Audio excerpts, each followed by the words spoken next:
یہ ایک عجیب تضاد ہے جو ہمارے معاشرے میں روز دکھائی دیتا ہے۔ جو شخص جوائنٹ فیملی میں رہتا ہے وہ اکثر کہتا ہے کہ کاش میرا اپنا الگ گھر ہوتا، اور جو شخص نیوکلیر فیملی میں اکیلا زندگی گزار رہا ہے وہ اکثر کہتا ہے کہ کاش پیچھے کوئی خاندان ہوتا جو مشکل وقت میں سنبھال لیتا۔ یعنی دونوں طرف کے لوگ دوسری طرف کی زندگی کو بہتر سمجھتے ہیں۔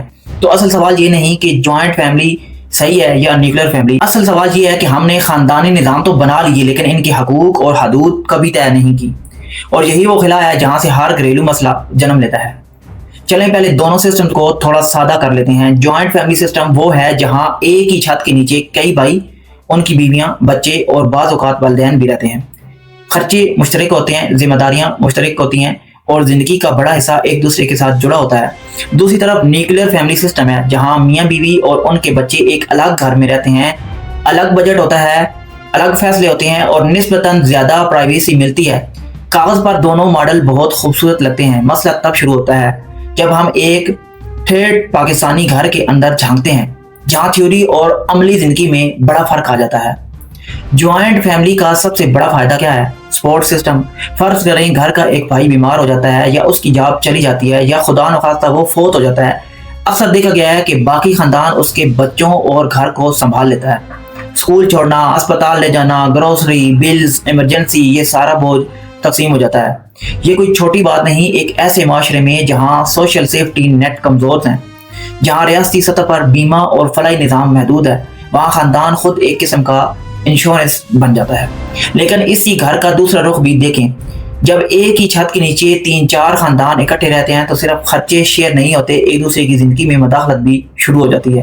ساس بہو کے معاملات، نند بھابھی کی چپکلش، دیور بھابھی کی حدود کا مسئلہ، کچن پر اختلاف، بچوں کی تربیت پر اختلاف، پیسوں کا حساب کتاب، اور سب سے حساس مسئلہ پرائیویسی اور پردے کی حدود۔ ہمارے ہاں بہت سی فیملیز میں یہ چیزیں کبھی واضح ہی نہیں کی جاتی کہ کس کا رول کیا ہے، کس کا اختیار کہاں تک ہے۔ نتیجہ یہ نکلتا ہے کہ رشتے محبت کی بجائے روزانہ کے مقابلے میں بدل جاتے ہیں۔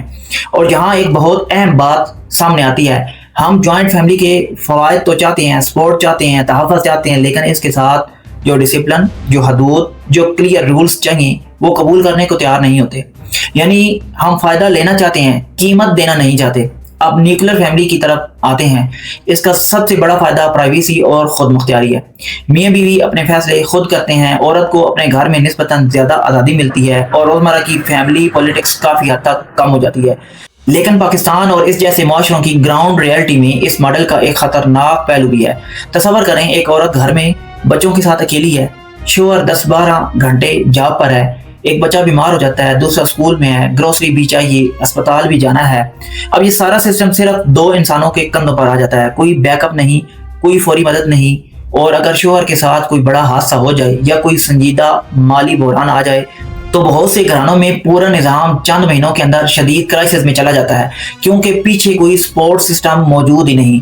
اب یہاں سوال یہ بنتا ہے کہ اسلام اس معاملے میں ہمیں کیا رہنمائی دیتا ہے؟ اور دلچسپ بات یہ ہے کہ اسلام ہمیں کسی ایک مخصوص جدید فیملی ماڈل کا نام پکڑ کر نہیں دیتا۔ نہ یہ کہا گیا ہے کہ جوائنٹ فیملی فرض ہے، نہ یہ کہا گیا ہے کہ الگ گھر لینا واجب ہے۔ اسلام اصول دیتا ہے، حقوق کے اصول، پردے کے اصول، صلح رحمی کا حکم، والدین کے حقوق، اور میاں بیوی کی ایک دوسرے کے ساتھ ذمہ داریوں کا واضح نظام، یعنی فریم ورک ملتا ہے، ایک مخصوص ڈھانچہ نہیں۔ اور یہی وہ جگہ ہے جہاں اصل سوچنے والی بات شروع ہوتی ہے۔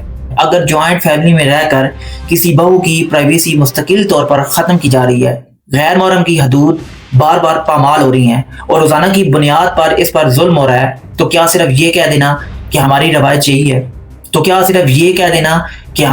یہی ہے؟